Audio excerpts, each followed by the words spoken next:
Hi, I'm Daniel Williams, founder of the Medical Mastermind community. I've been teaching study techniques for years, and I will still continue to get requests for information on time management. How do I manage my time? What do I do with my time? How should I schedule it? How much time should I allot to study for this test versus this other activities, etc., etc., etc.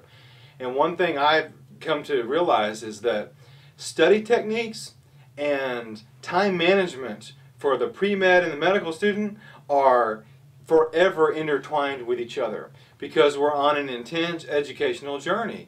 So the more you are on top of your study game and can put that to bed, I mean put it to rest, you know, right where you stand, maybe it's 3 days before your exam and you can guess accurately within 2 or 3 percentage points, and you know what you're going to get on the test.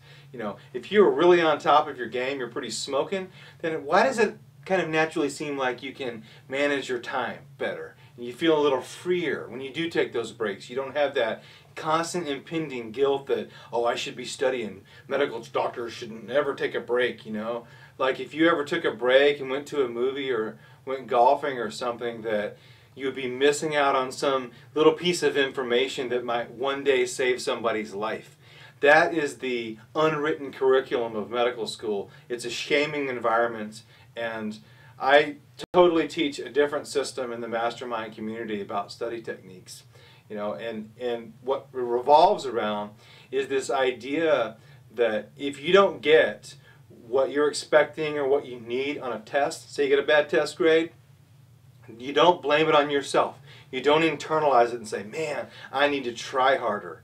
Well, if you just try harder at doing the techniques that weren't working for you, what do you think you're going to get, right? You're going to continue to do the same thing over and over again. That's not what you want, okay? So my entire system is revolved around this idea that I want to teach you a solid set of study techniques, a lot of them, so you'll have an array, you know, ammunition, different things you can try, and teach you how to match that to the different types of material that you have to study in all the different medical school courses and as a pre-med as well, and compare and contrast differences in how things like biochemistry change from undergrad to med school, etc. Okay, so the idea is that if you don't get a good grade in medical school or as a pre-med, you know, after you've taken the study techniques course, that I want to teach you to blame it on your study techniques. Don't take it, internalize it as shame. You can't do anything. That's useless energy. I want to teach you how to get on top of your study game. Okay? And it takes about 3.5 hours to do that. There's 9 videos. Princeton Review helped me with the test taking skills part of it, etc. And I put together all the rest in the speed reading. Yada, yada, yada, yada. Okay?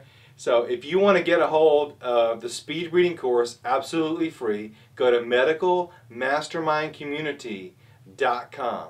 Okay, and you'll get the first 2 of the, you know, as of now, 9 video series, absolutely free. And currently we're throwing in USMLE audiobooks from Apollo Audiobooks, the gold standard USMLE, and the USMLE Help. We're getting samples of those every couple of weeks. But that's not the best part. Every month, the first week of the month, I will be giving away a free lifetime membership to the Medical Mastermind community just for signing up and taking my free speed reading course. It doesn't get any better than that. Let me know what you think about it, and I'll see you on the inside.